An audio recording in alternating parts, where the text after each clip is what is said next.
बागियों ने दीदी को किया परेशान। 10 বছর গভর্নমেন্টে থেকে গভর্নমেন্টের সবটা খেয়ে ইলেকশনের সময় এর সাথে ওর সাথে বোঝা বদলে আমি কিন্তু তাদের টলারেট করি না, এটা মাথায় রাখবেন। बढ़ी चुनौतियां, बिछ गई सियासी बिसात। आते हैं तो हम उनको स्वागत करते हैं, क्योंकि कई बड़े बड़े नेता भाजपा में शामिल होकर के भाजपा का संगठन बढ़ाए हैं, जीत में योगदान दिए हैं। ओवैसी की चुनावी एंट्री से भी दीदी हैरान। আমার হায়দ্রাবাদের একটা পার্টিকে ধরে এনেছে, বিজেপি টাকা দেয় আর বিজেপির টাকায় ওরা এটা করে যায়। भीतरी छोड़ रहे हैं साथ, बाहरी करेंगे आघात। दुनिया में कोई भी ऐसा आदमी नहीं है जो असदुद्दीन ओवैसी को दौलत की बुनियाद पर खरीद सके।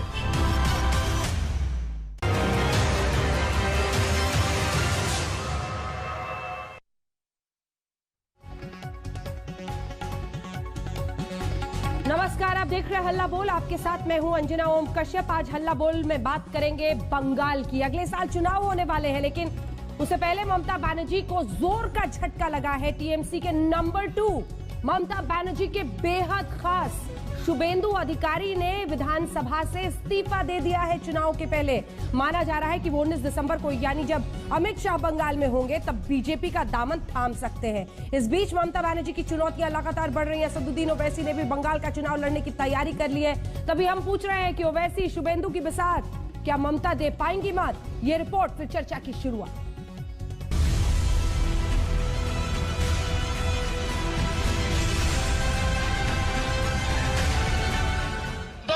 গভর্নমেন্টে থেকে গভর্নমেন্টের সবটা খেয়ে ইলেকশনের সময় এর সাথে ওর সাথে বোঝা বদলে আমি কিন্তু তাদের টলারেট করি না, এটা মাথায় রাখবেন। ममता बनर्जी को अपनी पार्टी के बागियों पर निशाना साधे कुछ ही वक्त बीता था कि उन्हें जोर का झटका लगा। कभी दीदी के बेहद करीबी रहे शुभेंदु अधिकारी ने विधानसभा की सदस्यता से इस्तीफा दे दिया। हालांकि पार्टी की मुखिया को इस बात का अंदाजा था, क्योंकि शुभेंदु मंत्री पद पहले ही छोड़ चुके थे। अब कयास लगाए जा रहे हैं कि शुभेंदु अधिकारी 19 दिसंबर को अमित शाह के सामने बीजेपी का दामन थामेंगे। वो अप्रोच तो सबका ही करने चाहता है। अभी तृणमूल का जो लीडर लोग थे, पहले जो तृणमूल तैयार किया है, वो लोग डिसीजन ले लिया है। ये तृणमूल जो लीडरशिप अभी चल रहा है, उसके साथ वो लोग काम करेगा नहीं। टीएमसी में एक के बाद एक नेताओं की नाराजगी की खबर आ रही है। शुभेंदु अधिकारी के बाद जितेंद्र तिवारी और सुनील मंडल। दीदी का आरोप है कि बीजेपी उनकी पार्टी के नेताओं को पैसे का लालच दे रही है। अब गांधीवाद के विश्वास करने वाले आदमी गांधी हत्याकारी के पर कैसे जाएगा? हमें विश्वास नहीं होता जो शुभेंदु ये कर सकता है। मैं बता सकता हूँ, अपने कितने कार्यकर्ता के पास आईपैक का फोन आया है, प्रशांत किशोर जी का कंपनी का, और उनका घर तक आके चाय पी के उनको कन्विंस करने का प्रयास भी किया है। लेकिन किसने किसको फोन किया है बता दे। मुझे लगता नहीं कि भाजपा की तरफ से किसी को फोन करने की जरूरत है। लोग ऐसे आने वाले हैं। एक तरफ बागियों ने दीदी की मुश्किल बढ़ाई है, तो दूसरी ओर ओवैसी की चुनावी धमक ने उन्हें परेशान कर दिया है। আমার হায়দ্রাবাদের একটা পার্টিকে ধরে এনেছে, বিজেপি টাকা দেয় আর বিজেপির টাকায় ওরা এটা করে যায়। देखिए, ममता बनर्जी ने जो बयान दिया है, बहुत ही वाहियात किस्म का बयान दिया है। मैं मुख्यमंत्री मगरबी बंगाल को कहना चाहूँगा कि दुनिया में कोई भी ऐसा आदमी नहीं है जो असदुद्दीन ओवैसी को दौलत की बुनियाद पर खरीद सके।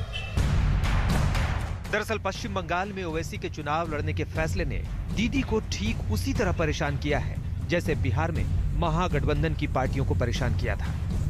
हम लोग ये मानते हैं कि तृणमूल बीजेपी एक ही सिक्के के दो पहलू हैं। पहला चीज़ ये है कि असदुद्दीन ओवैसी अब यहाँ पे इलेक्शन लड़े नहीं। अभी लोकसभा के इलेक्शन में उन 18 सीटें बीजेपी ने लोकसभा जीती, तो हमें लगता है कि कहीं ना कहीं इनकी गठजोड़ है। अभी कभी उनके वैसी दोस्त लोग हैं, कभी उनके शत्रु बन जाते। बंटवारा की राजनीति तो उन्होंने शुरू किया, वही उन्हीं के साथ ही खत्म हो जाएगी पश्चिम बंगाल में बंटवारा की राजनीति। इस बार बंगाल का चुनाव वाकई दिलचस्प होगा।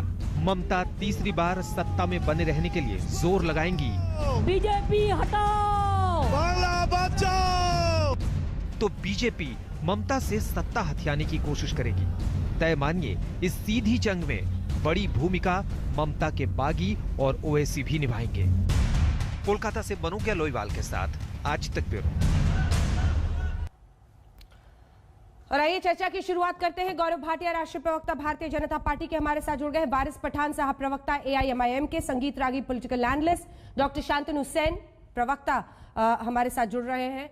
और तौसीफ खान, पॉलिटिकल एनालिस्ट और TMC के समर्थक हमारे साथ जुड़ रहे हैं। गौरव भाटिया जी, जो पिच आप बिछा रहे हैं उसमें ममता बनर्जी का कहना है कि आप एक तो असदुद्दीन ओवैसी को फील्ड कर रहे हैं, उनके तमाम करीबियों को अपनी तरफ खींच रहे हैं, यानी कि साम दाम दंड भेद, बदलाव होबे बदला भी होबे, ये दिलीप घोष वहां पर सिखा रहे हैं, बता रहे हैं बदला लेंगे। देखिए, लोकतंत्र में जब जनता बदला लेने पे आ जाती है ना अंजना जी, तो अच्छे अच्छों को नानी याद आ जाती है।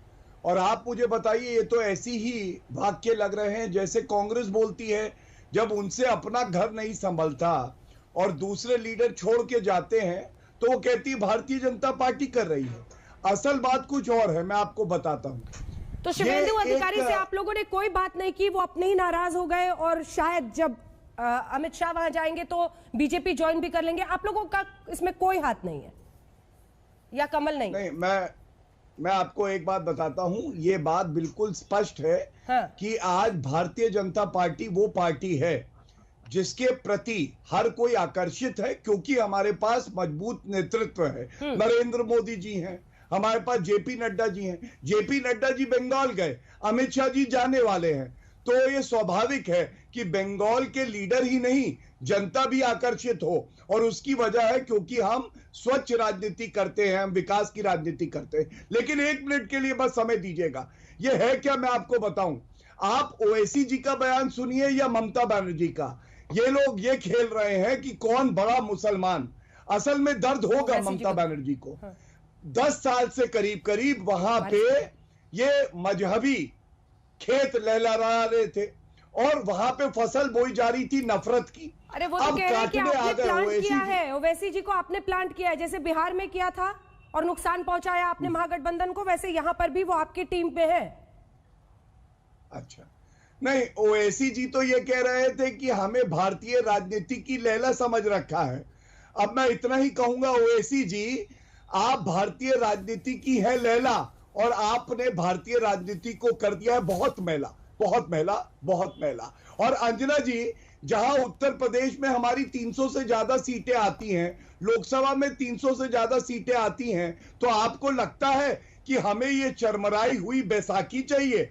हम अपनी टांगों के बल पे दौड़ते हैं और हमारे सामने कोई खड़ा नहीं हो पाता क्योंकि हम में ईमानदारी है। ये बात पूरा देश जानता है। ठीक है, वारिस पठान जी, दोनों तरफ से, उधर ममता बनर्जी कह रही है कि आप बीजेपी के हाथों बिके हुए हैं, ये कह रहे हैं आप नफरत की फसल बो रहे हैं, मैला कर रहे हैं देश की राजनीति को। अंजना जी, सबसे पहले तो मैं ममता बनर्जी के इस वाहियात बयान का पुरजोर तरीके से खंडन करता हूं, कंडेम करता हूं कि इस तरह का बयानबाजी नहीं होना चाहिए। ये इन्होंने पूरी बिहार की जो जनता जिन्होंने हमारा विश्वास रखा था हम पर, हमको वोट देकर जिताया, ये उनका उन्होंने इंसल्ट किया। और ये ममता जी का एक बौखलाहट है, ये एक डर है, घबराहट है जो उनका पूरा पब्लिक के सामने आ रहा है। और ये भाजपा और ये TMC दोनों एक ही सिक्के के दो पहलू है। मैं बताता चलूं आपको अंजना जी, आज इतने बरसों से ये लोग राज कर रहे हैं, क्या किया मुसलमानों के लिए लोगों ने बंगाल के अंदर, बताइए मुझे। मैं तो नहीं बोलता हूँ, इंपेरिकल डेटा है, इतनी सारी कमेटी की रिपोर्ट है, सच्चर कमेटी की रिपोर्ट है, रंगनाथ मिश्रा कमेटी की रिपोर्ट है। अरे सुनिए गौरव भाटिया जी, बोलने की ताकत रखते हो तो सुनने का भी आपने कहा कि हम ये राजनीति, अरे आपने कहा मैं अब विकास की बात करूंगा, ये चले जाएंगे कम्युनलिज्म पे। अरे गौरव भाटिया, बोलने दीजिए, सुनिए की बात तो नहीं करी ना लैला। अरे मैं तो बता रहा हूँ जो हम पे राजनीति ममता, अरे मैं तो ममता दीदी को बोल रहा था, आपके पेट में क्यों दर्द हो गया? मैं तो ममता दीदी के बयान का खंडन कर रहा था, उन्होंने जो बयान दिया उसकी मैं बात कर रहा था, आप बीच में टपक पड़े। यानी आप दोनों का भी कुछ है क्या? आप हम तो पार्लियामेंट का चुनाव नहीं लड़े थे, क्यों 18 सीटें हार गए TMC? हम क्यों हार गए ये लोग बताइए। अगर बीजेपी दुश्मन है, वारिस पठान जी, अगर बीजेपी दुश्मन है तो क्यों नहीं आप गठबंधन की कोशिश करते? क्यों नहीं ममता बनर्जी को अप्रोच करते? क्यों नहीं चाहते कि जो तथाकथित सेक्युलर पार्टियां एक साथ तो हाथ जोड़ लीजिए, अगर बीजेपी सबसे बड़ा दुश्मन है तो?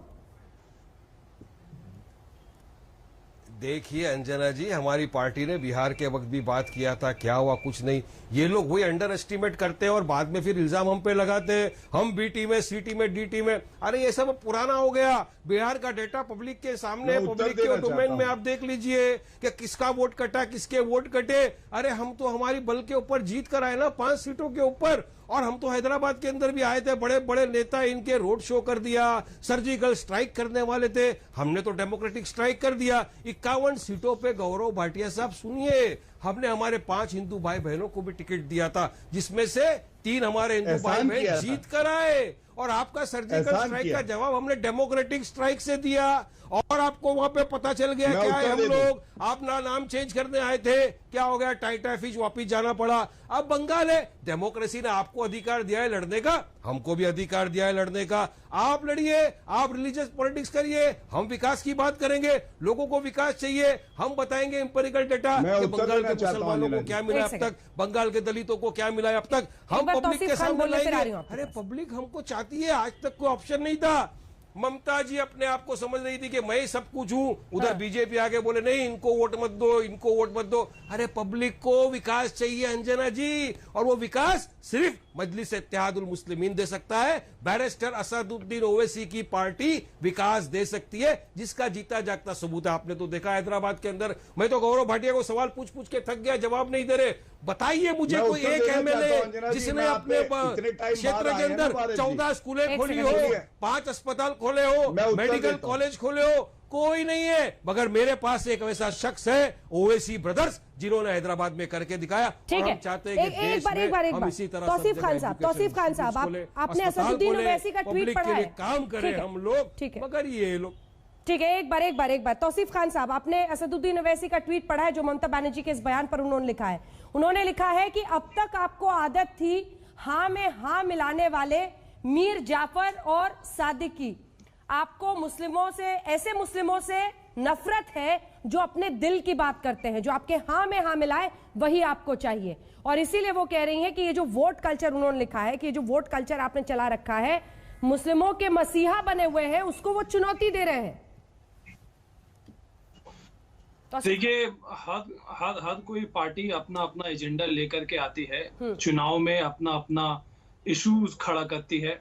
एक तरफ आप देखेंगे कि बीजेपी है, वो भी कम्युनल इशू खड़ा करती है।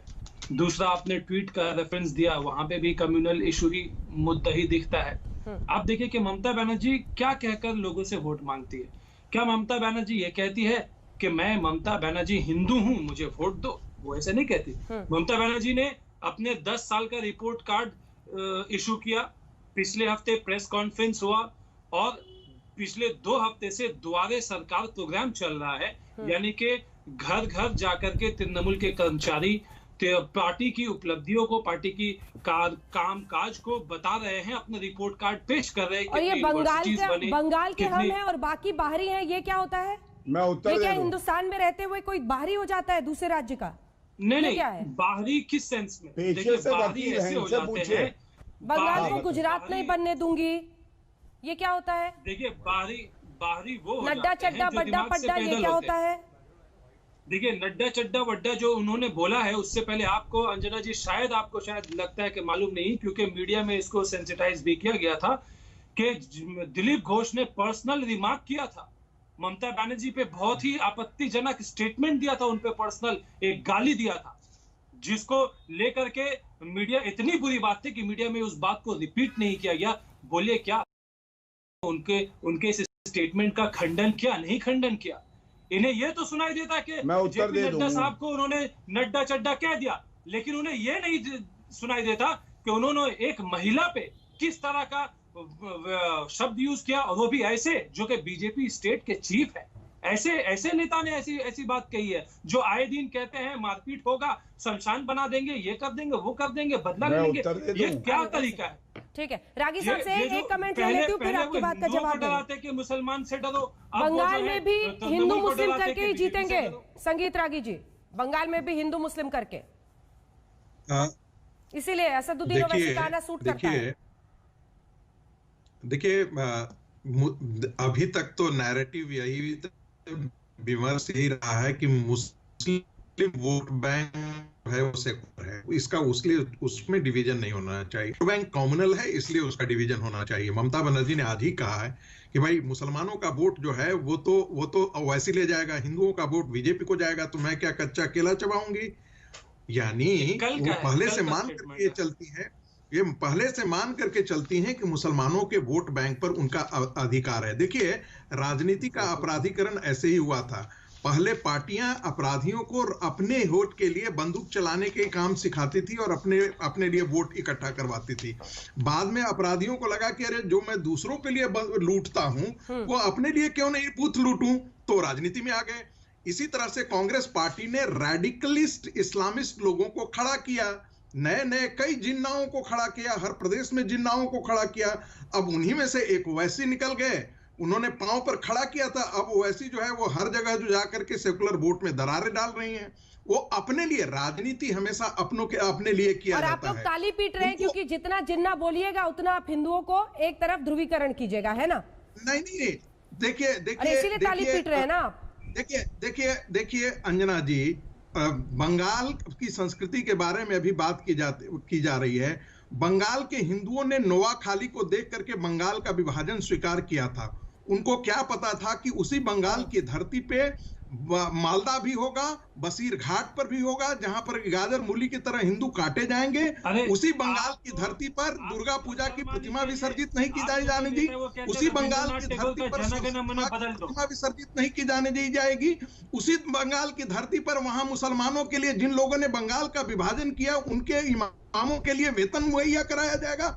ये बंगाल की संस्कृति नहीं थी। बंगाल की संस्कृति में कुरान नहीं है, बंगाल की संस्कृति इस्लाम की संस्कृति नहीं है। बंगाल की संस्कृति देवी की संस्कृति है, भगवती की संस्कृति है, जगदम्बा की संस्कृति है। उनको उस संस्कृति पर 30% लोग, और वो भी बाहरी बंगाल की संस्कृति, ठीक है, तो जवाब दे रहे हैं। देखिए, बंगाल की संस्कृति के बारे में ये कह रहे हैं, क्या ये भूल गए कि सती का विरोध, जो पति के साथ पत्नी को चिता में जला दिया जाता था, ये सती का विरोध बंगाल में हुआ। बंगाल ने रास्ता दिखाया है।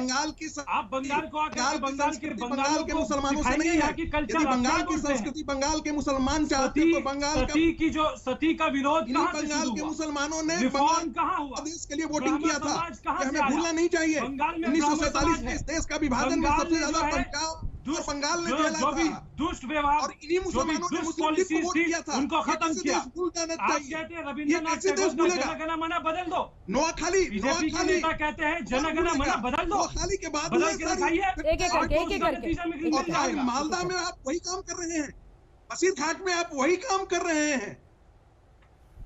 गौरव भाटिया जी एक बार जवाब दें, उसके बाद शांतनु सेन जुड़ गए, एक कमेंट उनसे ले लेती हूँ। शांतनु सेन साहब, क्या असदुद्दीन ओवैसी के आने से माइनॉरिटी वोट के बंटने का खतरा है, जिसकी वजह से ममता बनर्जी ऐसा बयान दे रही हैं ओवैसी के खिलाफ? देखिए, सबसे पहले तो हम ये कहना चाहेंगे कि भारतीय जनता पार्टी को मालूम है कि लोकसभा या राज्यसभा में being the third largest political party in the country, all India Trinamool Congress, अगर अपोजिशन का कोई वॉइस है तो ममता बनर्जी का वॉइस है। इसलिए ममता बनर्जी को किसी भी हालत में दबाना पड़ेगा, इसीलिए बंगाल को किसी भी हालत में दखल करना पड़ेगा, चाहे वो मनी पंप करके हो, चाहे वो एजेंसी में काम लगा के हो, चाहे हॉर्स ट्रेडिंग करके हो, या चाहे वो मीम जैसा कोई ऐसी पार्टी को यहाँ पर भेज के जो माइनॉरिटी वोट को काट करे, इसको माइनॉरिटी वोट को डिवाइड करे, इसको इसका हैसियत के लिए और इसका सोच लेके इसको भेजना पड़ेगा। लेकिन एक बात अच्छी तरह जान लीजिए, 2011 में जब ममता बनर्जी जी ने चीफ मिनिस्टर बनी थी, उसका पहले जस्टिस सचार का एक रिपोर्ट निकला था, जो जस्टिस सचार का रिपोर्ट में ये अच्छी तरह दिखाया गया था। It was very clear in justice सचार report that the condition of the minorities in West Bengal was perhaps the poorest in the country। तब से लेकर आज तक पिछले 10 साल में माइनॉरिटीज के लिए और सब कास्ट के लिए, सब रिलीजन के लिए एंड माइनॉरिटी के लिए स्पेशली, क्योंकि जस्टिस सचार का रिपोर्ट माइनॉरिटी का ऊपर था, माइनॉरिटी के लिए जितना डेवलपमेंट ममता बनर्जी जी ने की है, एक भी माइनॉरिटी ममता बनर्जी छोड़ के और किसी को सोच नहीं सकती है। और स्पेशली ये बिहार का जो इलेक्शन हो गया, माइनॉरिटी क्या किए हुए हैं? ये माइनॉरिटी का रट क्या लगा रखा है? ये देश के माइनॉरिटी का देश है क्या? माइनॉरिटी से देश चलेगा क्या? आपको आदत है, बीच में मत बोलिए प्लीज। आप कर रहे हैं और ये अच्छी तरह मालूम है बिहार का इलेक्शन नहीं ये क्या कैसे चुने गए एमआईएम के बिहार में? ये बिहार का इलेक्शन दिखा दिया, ये मीम का रोल है बीजेपी को। इलेक्शन दिखा दिया, ये मीम है बीजेपी को फायदा देने के लिए। ये अच्छी तरह सबको मालूम है, जहाँ जहाँ मीम जा रहा है वो बीजेपी को फायदा देने के लिए जा रहा है। इसलिए बीजेपी उसको परचेस करके यहाँ पर बंगाल में भेज कर बंगाल में अनरेस्ट करने का और बंगाल का वोट का डिवाइड करने का जो कोशिश कर रहा है, ये प्रयास बंगाल में सफल नहीं होगा। गौरव भाटिया जी इसका जवाब देंगे, ठीक है? आदमी को मालूम है डेवलपमेंट का नाम है। सेन प्रवक्ता है टीएमसी के, और क्लैरिटी के साथ जवाब दे दूं अंजना जी। आ रही हूं। इसके बाद वारिस पठान गौरव भाटिया को दिखाइए। देखिए गौरव भाटिया वो क्लैरिटी से बोल रहे हैं, वो पिच कर रहे हैं ममता बनर्जी को प्राइम मिनिस्टेरियल कैंडिडेट, क्योंकि वो कह रहे हैं सबसे बड़ी ऑपोजिशन की आवाज। इससे साफ है वो केजरीवाल को भूल गए, वो नवीन पटनायक को भूल गए, वो यहाँ पर जो अन्य कांग्रेस पार्टी के कई मुख्यमंत्री हैं, अशोक गहलोत से लेकर कैप्टन अमरिंदर, सबको भूल गए। उनको लग रहा है वही सबसे बड़ी नेता है जिनको चुप कराने में बीजेपी लग गई है। वोट बांट रहे हैं आप, धार्मिक आधार पर बंटवारा कर रहे हैं, जवाब दीजिए। अंजना जी देखिए, गजब की बात है कि 22 सीटें हैं ममता बनर्जी के पास लोकसभा में, लेकिन यहाँ पे एक प्रवक्ता भी बैठे, एक समर्थक भी बैठे हैं, और वारिस पठान अलग हैं, लैला बन के यहाँ पे हैं। और हमारा भारतीय जनता पार्टी 303 सीटें हैं, लेकिन हम अकेले हैं। लेकिन कोई बात नहीं, मैं इतना ही कहूंगा। सबसे पहले ये ममता बनर्जी का बयान है, इन्होंने कहा मतलब ये कि बीजेपी हिंदुओं का वोट लेगी और एआईएमआईएम मुस्लिमों का वोट लेगी, तो मैं क्या कच्चा केला खाऊंगी? ममता बनर्जी जी, आपका नाम ममता फल वाली रख देती है। आप संतरा खाइए, केला खाइए, अंगूर खाइए, मौसमी लीजिए, हमें कोई मतलब नहीं है। लेकिन जिस तरह से ममता बनर्जी मुसलमानों की बात करती है, ऐसे ही ओवैसी जी भी कहते हैं। इस तरह अनकॉन्स्टिट्यूशनल बात करना ठीक नहीं है। चीफ मिनिस्टर के बारे में इस तरह अनकॉन्स्टिट्यूशनल बात आप नहीं कर सकते। एक मिनट अंजना जी, अच्छा देखिए गौरव भाटिया, आप एक मुख्यमंत्री के बारे में इस तरह की भाषा बोल रहे हैं, उसी का वो अपोज कर रहे हैं, उनके प्रवक्ता है। आप कह रहे हैं कि वो ये फल रख दीजिए, वो रख दीजिए। एक मुख्यमंत्री है, चुनी हुई मुख्यमंत्री है, भाषा की मर्यादा में भी प्रहार किया जा सकता है। बड़ा अच्छा, मैं बोलता हूँ, उत्तर लीजिए अंजना जी। ऐसे बात बोला जा रहा है, एक अच्छे दायरे में रहते हुए आप बहुत अच्छे से प्रहार कर सकते हैं। Please chief minister, against chief minister, उनको माफी मांगना पड़ेगा, उनको माफी मांगना पड़ेगा। चुप करिए हरकत करने के लिए उसको माफी मांगना पड़ेगा सबसे पहले। हाँ, अब आप माफी मांगना शुरू करिए। ममता बनर्जी ने प्रधानमंत्री जी के लिए कहा थप्पड़ मारूंगी, माफी नंबर 1। आपने हमारे राष्ट्रीय अध्यक्ष के लिए कहा चड्ढा नड्डा फड्डा बड्डा, माफी नंबर 2। आप ममता बनर्जी ने कहा प्रधानमंत्री जी को रसगुल्ला करने वाला भेजूंगी, माफी नंबर 3। चुप करिए, चुप कराइए इनको, चुप कराइए, चुप कराइए। अंजना जी ये गलत बात है। अगर चिकन चिल्ली करानी है पूरी डिबेट में कर सकते हैं, पूरी डिबेट में कर सकते हैं। शांतनु जी प्लीज अपनी बारी का इंतजार कीजिए प्लीज। हाँ ओके, थैंक यू। अब मैं एक मैं बड़ी बात आपसे कहता हूं, ये मुसलमान कौन बड़ा मुसलमान खेल रहे हैं। मैं भी कहता हूं जय श्री राम। ममता बनर्जी कहती है चमड़ी उधेड़ दूंगी, मुसलमानों को कहती है ये दूध देने वाली गाय है, इनकी मैं दुलत्ती भी खा लूंगी। तो आज मैं कहता हूं हर हर महादेव। सारे हिंदू देख रहे हैं, अगर सारे हिंदू भी ऐसे सोचने लगे और एकजुट हो जाए तो इनकी हवा निकल जाएगी, सुपड़ा साफ हो जाएगा। हमारा देश हम विकास के मुद्दे पे वारिस पठान साहब जल्दी से एक कमेंट इस पर, जल्दी से एक कमेंट, फौरन ब्रेक के लिए जाना है, जल्दी से एक कमेंट। और आज तो लग रहा है कि आप दोनों टीएमसी पर जिस तरह से टूट पड़ रहे हैं, लग रहा है वाकई एक तरफ है। नहीं, मैं तो टीएमसी और बीजेपी दोनों के अगेंस्ट में टूट पड़ा हूं। अंजना जी जिस तरह की भाषा का प्रयोग यूज कर रहे हैं, मेरे फाजिल दोस्त लर्नेड फ्रेंड गौरव भाटिया जी, पूरा देश देख रहा है। वहां पर टीएमसी के मैं स्पोक्स पर्सन को एक चीज पूछना चाहूंगा कि अभी जो लोकसभा का चुनाव हुआ था उसमें तो हमारी पार्टी चुनाव नहीं लड़ी, वहां पे क्यों आपके 18 सीट हार गए? क्यों आपके एमपी हार गए, क्यों सारे लोग आपके छोड़ के बीजेपी में जा रहे हैं, क्या ये हमारी वजह से जा रहे हैं? अरे अपनी गलतियों को स्वीकार करो ना कि आपने कुछ नहीं किया वहां के लोगों के लिए, इसलिए लोग आपके अगेंस्ट हुए हैं और उसका रिजल्ट आपको मिलेगा ना, उसका रिजल्ट आपको मिलेगा, ये चुनाव आपको रिजल्ट देगा। अरे सुनिए मिस्टर पठान, सुनिए आपको पहले नाम पठान देश से आप पठान नहीं हो जाते हैं कि आपने किस तरह का भाषा का उपयोग किया है नेशनल टेलीविजन के ऊपर। कैसे हिम्मत हुई आपकी बोलने की? आपके प्रेसिडेंट क्या कहते हैं, नस्ल खत्म कर देंगे। इतनी हैसियत नहीं है किसी की, नस्ल खत्म कर दे। सुनिए, बेटे ने बाप को मारा आपकी नस्ल में, हमारे यहाँ नहीं। आप मेरे को माफी मांगिए। एक ब्रेक के लिए मजबूरन मुझे रुकना पड़ा, यहीं से चर्चा के लिए चलेंगे। एक सेकंड, एक ब्रेक के लिए रुक रहे हैं, फौरन लौट रहे हैं। असदुद्दीन ओवैसी ने भी खास बातचीत की है आज तक से ममता बनर्जी के ही बयान पर। ब्रेक के बाद फौरन आपको सुनाएंगे, देखते रहिए आज तक। यही आरोप प्रत्यारोप जो ममता बनर्जी के साथ चल रहा है, उस पर असदुद्दीन ओवैसी ने आज तक से क्या कहा है, जल्दी से सुन लीजिए। ममता बनर्जी जी ने बड़ा अटैक किया कि आप बीजेपी की बी पार्टी हैं और इसीलिए यहाँ वोट काटने के लिए सिर्फ ऐसा कर रहे हैं वहाँ पे। देखिए, ममता बनर्जी ने जो बयान दिया है, बहुत ही वाहियात किस्म का बयान दिया है। मैं मुख्यमंत्री मगरबी बंगाल को कहना चाहूँगा कि दुनिया में कोई भी ऐसा आदमी नहीं है जो असदुद्दीन ओवैसी को दौलत की बुनियाद पर खरीद सके। ममता बनर्जी गुरूर और अहंकार का शिकार होकर इस तरह की वाहियात किस्म की बातें कर रही हैं। उनको अब तक अपनी ज़िंदगी में मीर जाफ़र और मीर सादिक से वास्ता पड़ा है, उनको अभी तक कोई सच्चे मुसलमान से वास्ता नहीं पड़ा है।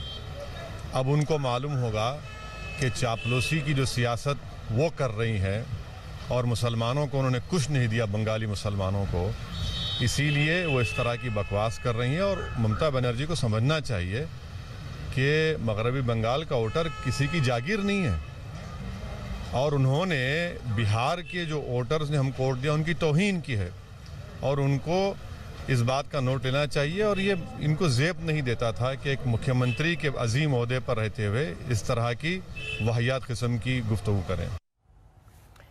तो असदुद्दीन ओवैसी ने क्या कहा आपने सुन लिया। जल्दी से आपको बता देते हैं शुभेंदु अधिकारी का बीजेपी में शामिल होने का अर्थ क्या है, आखिर क्यों इस पर सबकी नजर है। राजनीतिक रूप से हम देखें क्या नुकसान हो सकता है टीएमसी को, तो सबसे पहले नंबर 1 मिदनापुर, बांकुरा, मुर्शिदाबाद, मालदा की 50 से ज्यादा सीटों पर शुभेंदु अगर गए तो बड़ी चुनौती हो जाएगी टीएमसी के लिए। पूर्वी मिदनापुर में किसी विकल्प को ढूंढने की एक बड़ी चुनौती होगी ममता बनर्जी के लिए। बहुत करीबी नंबर 2 माने जाते हैं। पार्टी के गढ़ में बीजेपी की एंट्री भी आसान हो जाएगी, जो कि गढ़ है ममता बनर्जी का। मालदा और मुर्शिदाबाद में मुस्लिम वोटों का बंटवारा होगा और उस बंटवारे को रोकने की भी बड़ी चुनौती ममता बनर्जी के सामने होगी। पार्टी एक शानदार चुनावी रणनीतिकार को खो देगी। बहुत करीबी थे ममता बनर्जी के। और इसी के साथ हम आपको सीधे लिए चलते हैं। इस वक्त बीजेपी के अध्यक्ष पश्चिम बंगाल के दिलीप घोष हमारे साथ सीधा आज तक पर जुड़ रहे हैं। दिलीप घोष जी, सबसे पहले तो जो रणनीति आपकी है बेहद आक्रामक पश्चिम बंगाल में, ममता बनर्जी का कहना है, आज की जो ताजा बयान पर एक एक करके हर सवाल पर आएंगे, उन्होंने कहा है असदुद्दीन ओवैसी को टीम बी की तरह लॉन्च किया गया है माइनॉरिटी वोट को बांटने के लिए। इस पर आपका जवाब। नहीं, देखिए, आज बंगाल में भाजपा की इतनी ताकत है, वो अपने बलबूते पर, अपने कार्यकर्ताओं के सहारे पर बंगाल में परिवर्तन कर सकता है। कोई असदुद्दीन ओवैसी की हमको जरूरत नहीं पड़ी 18 पार्लियामेंट्री सीट जीतने के लिए।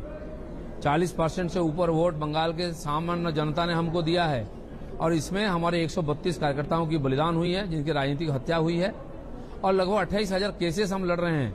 हजारों लोग घर छोड़कर पुलिस के डर से भागे हुए हैं और हजारों लोग जेल में हैं। एक प्रकार क्रांति चल रही है यहाँ सत्ता परिवर्तन की। उसी रास्ता में रोड़ा के रूप में ममता बनर्जी हैं, जो यहाँ लोकतंत्र को हत्या कर चुकी है, कानून व्यवस्था को खत्म कर चुकी है। इस प्रकार एक एनार्की में हम काम कर रहे हैं। आज लग रहा है ओवैसी जी को कि बंगाल के मुसलमान पीड़ित है, वंचित है। हम भी पहले से बात बोल रहे हैं। बंगाल के ये जो सचार कमीशन है, उन्होंने बोला है कि बंगाल के मुसलमान पीछे। हम भी बोलते हैं, मानते भी हैं। गुजरात का, दिल्ली का, महाराष्ट्र का, मध्य प्रदेश का मुसलमान को देखिए, जहां भाजपा का राज था या तो है। बंगाल में कोई भाजपा का राज नहीं रहा है कि मुसलमानों को उन्होंने हमने शोषण किया है। जिन्होंने मुसलमानों का नुमाइंदे हैं, उन्हीं लोगों ने इनका यह हाल किया है। इसलिए ठीक है, ओवैसी जी आएंगे नहीं आएंगे और टीएमसी किए गए उनकी बात है, लेकिन भाजपा अपना मिशन पर लगू है और इस मिशन के कारण जो त्याग बलिदान हम कर रहे हैं उससे प्रभावित होकर दूसरे लोग हमारे पार्टी में जोड़ रहे हैं। 18 सीटें जब आप लोकसभा में जीत ही चुके थे तो विधानसभा आते आते आपको उनकी पार्टी को पोच करने की जरूरत क्यों पड़ गई? शुभेंदु अधिकारी को लेने का क्या अर्थ है? यही ना कि आप उनकी पार्टी को तोड़ना चाहते हैं? नहीं, देखिए, नहीं, मैं उल्टा पूछता हूं हमारे चीफ मिनिस्टर से कि आप भरपूर मेजोरिटी लेकर के 294 में से 211 सीट जीते आप, और उसके ऊपर 18-15 सीट तोड़ के लाए कांग्रेस सीपीएम से। तोड़ना तो सीखा हमने उनसे, लेकिन भाजपा को इससे कोई मतलब नहीं है। आप सत्ता में होते हुए, मेजोरिटी होते हुए आपके पार्टी छोड़कर लोग क्यों भाग रहे हैं? लोकसभा चुनाव के पहले उनके 3 सिटिंग एमपी पार्टी छोड़ के हमारी पार्टी में शामिल हुए थे, रिजाइन करके। 8, 10, 12 एमएलए ज्वाइन कर चुके हैं। तो जो पार्टी का हमारे 2 एमपी थे और 3 एमएलए हम लोग थे, उस पार्टी में क्यों लोग आ रहे हैं? मतलब दिलीप जी, आप कंफर्म कर रहे हैं आज तक पर कि शुभेंदु अधिकारी जब गृह मंत्री अमित शाह वहां पर होंगे तो बीजेपी ज्वाइन कर रहे हैं, इसीलिए पार्टी छोड़ा है उन्होंने? नहीं, ये कंफर्म मेरे पास भी न्यूज नहीं है, ये अटकलें हैं, आप लोग चर्चा में लाए हैं। लेकिन उसी तरफ कदम बढ़ रहा है, क्योंकि पहले उन्होंने मंत्रित्व छोड़ा, फिर विधायक पद छोड़ा, कई चेयरमैन के पद छोड़ दिया, तो लोग इसको जोड़ रहे हैं उसके साथ। आएंगे तो मुझे कोई एतराज नहीं, हम स्वागत करेंगे। इतने बड़े बड़े नेता को स्वागत किया है, उससे हमको लाभ मिला है। शुभेंदु बाबू एक बड़े सफल लीडर है, टीएमसी को बनाने में, संवारने में, आगे बढ़ाने में, सत्ता में लाने में उनका बहुत बड़ा योगदान था। आज उनको लग रहा है कि उस पार्टी में सुरक्षित नहीं है, उनका सम्मान नहीं, अधिकार नहीं है, उस पार्टी में लोकतंत्र नहीं है, इसलिए उनके जैसा कई नेता इस प्रकार बयान देकर पार्टी छोड़ रहे हैं और वो भाजपा में आना चाहते हैं, हम उनको स्वागत करेंगे। दिलीप जी, इतना आक्रामक तेवर अपनाने की क्या जरूरत है? जो अन्य जो ये आपके कार्यकर्ताओं की हत्या का आरोप है उस पर मैं आऊंगी सर, लेकिन आप ही के कुछ बयान मैं आपको पढ़कर सुनाना चाहती हूँ। आपने पहले कहा है कि बदलाव होगा, और साथ ही वो आप ही सुना दीजिए, आपने जो कहा है, मैंने आपके 3-4 बयान, बदलाव होबे, बदलो होबे, मतलब बदला भी लेंगे। राजनीति में बदला क्या चीज है सर? आप देख रहे हैं जब हिंसा का इतिहास रहा है जी, फिर ऐसे उकसाने की क्या जरूरत है? हमारे चीफ मिनिस्टर ने स्लोगन दिया था 11 में कि बदल होवे, बदला न बदला होवे, बदल होवे, मतलब बदला नहीं लेंगे, बदल होगा। लेकिन आज उनसे ज्यादा बदला कौन ले रहे हैं? हमारे 132 कार्यकर्ताओं की जो मौतें हुई है, उन्हीं के कार्यकर्ता गुंडा और पुलिस के द्वारा हुआ है। मेरे ऊपर 6 बार आक्रमण, मेरा गाड़ी तोड़ा गया है। हमारे राष्ट्रीय अध्यक्ष को भी नहीं छोड़ा गया, उस दिन 4 नेताओं को चोट लगा, मेरे राष्ट्रीय नेताओं को 10-12 गाड़ियां तोड़ी गई है। 28,000 केसेस, फॉल्स केसेस, उसमें कौन सा केस नहीं है? हमारे कार्यकर्ता क्यों? हम भाजपा करते हैं इसलिए हमारे ऊपर केस डाला जाएगा, घर में रहने नहीं देंगे, घर का खाना खाने नहीं देंगे, जेल में ठोस देंगे, और 4 थाने में केस एक साथ एक कार्यकर्ताओं के ऊपर। तो हमने बोला खाली बदल नहीं होगा, जिन लोगों ने कानून व्यवस्था को अपने हाथ में लिया है, संविधान को, लोकतंत्र को जो क्षत किए हैं, उनके साथ बदला भी हम लेंगे, और वो कानूनी ढंग से ही होगा। लेकिन दादा, उनका कहना है कि जहां पर भी किसी की मौत होती है या हत्या होती है, टीएमसी तो यही कहती है, वो कह रही है कि आप चले जाते हैं, उनको कहते हैं ये तो हमारे बीजेपी के कार्यकर्ता हैं। ये कहना है उनका कि आप लोग लाशों की राजनीति कर रहे हैं। इस पर क्या जवाब होगा?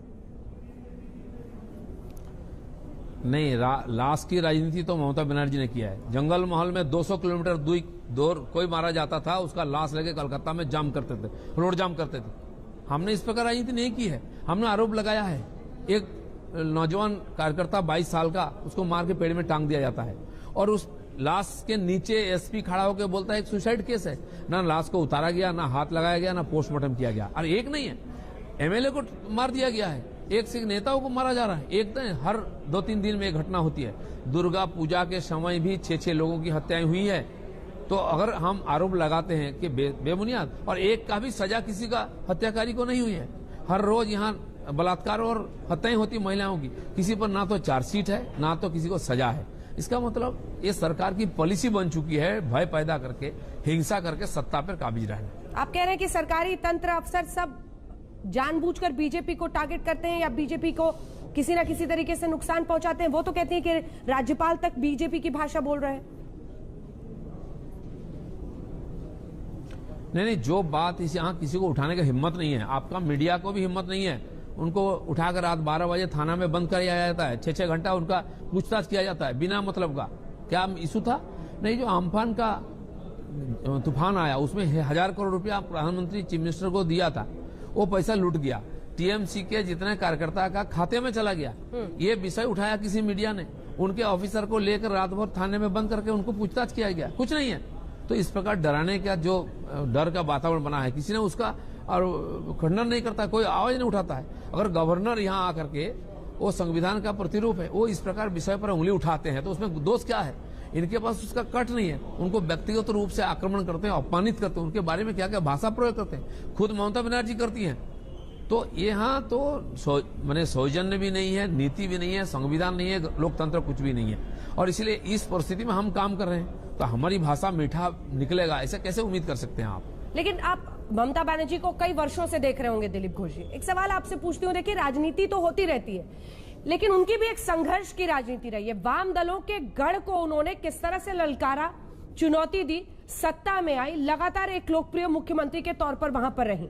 आप लोग अब चुनौती दे रहे हैं। उनका ये कहना है कि बाहरी लोग, चूंकि आपके तमाम केंद्रीय नेता मंत्री सब पहुंच रहे हैं बारी बारी, कैलाश विजयवर्गीय ने वहां डेरा डाला हुआ है, आपके बीजेपी अध्यक्ष पहुंचते हैं बार बार, गृह मंत्री अमित शाह खास तौर पर बार बार पहुंचते हैं। वो कह रही हैं कि बाहरी लोग आकर बंगाल को गुजरात नहीं बनाने दूंगी, बाहरी लोग यहां पर आके बंगाल की फिजा खराब कर रहे हैं, हिंसा फैला रहे हैं। इस पर आपका जवाब? देखिए, मैं आपकी इस मत पर दिमत करता हूं कि बहुत बड़ा संघर्ष किया है। कोई भी नेता होता है चुनाव के लिए लड़ता है, मरता है, दूसरे लोगों को मरवा करके अव्यवस्था पैदा करता है।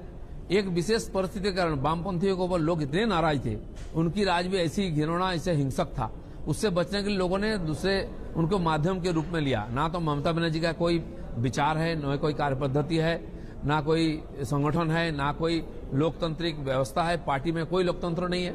मजबूरी में लोगों ने उनको स्वीकार किया था। किसी ने उम्मीद नहीं की उन्होंने सोनार बंगला बना देंगे। आज वही हुआ सामने। आज भी संगठन नहीं है, केवल पुलिस के बल पर विरोधियों को रोक करके सत्ता उपभोग करना। अब देखिए 118 निगम और विधान परिषद, नगर परिषद का चुनाव बाकी है 1 साल, 1.5 साल, 2 साल से। क्यों नहीं चुनाव होता है? हैदराबाद में हो सकता है, राजस्थान में, लद्दाख में और बोडोलैंड में हो सकता है। बंगाल में क्यों नहीं चुनाव करते हैं? 2-2 साल से लोगों क्यों वंचित कर रखे हैं सेवा से? क्यों प्रतिनिधि नहीं है यहाँ? इसका मतलब आप डरती है कि चुनाव होने से भाजपा जीत जाएगा।